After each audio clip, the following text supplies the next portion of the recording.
طبعا هنا في هذا المشروع زيارة هذه الصبية، في صبية سلوب، وهي صبية تعمل للووتر بروف اللي هو الماي هذا الأبيض المعجون. انزين، نشوف فيها بعض المشاكل اللي هي ظهور شقات، وهو عبارة عن هواء انزين ما بين الصبية الأساسية صبية السقف وصبية السلوب.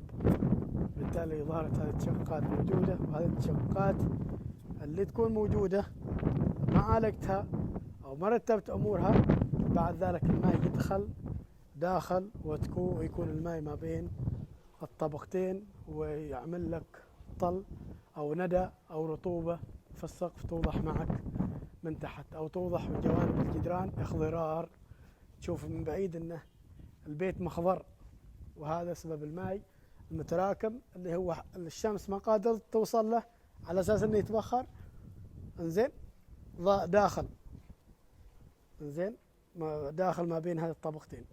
فضروري علاج الصبية أول شيء، ومن تعالج الصبية علاج كامل بدون شقات، بعدها تعمل الووتر بروف. أيضا هذا الووتر بروف النوعية هذه يفضل أنه تعملها شركة مختصة، ما تجيب لي عامل يعمل لك صبغ ويصبغ يمين ويسار وخلص قال لك أنا خلصت الووتر بروف. يفضل أن تعملها شركة مختصة إذا ما موجودين العمال الماهر اللي راح يشتغلوا لك على هذا الووتر بروف.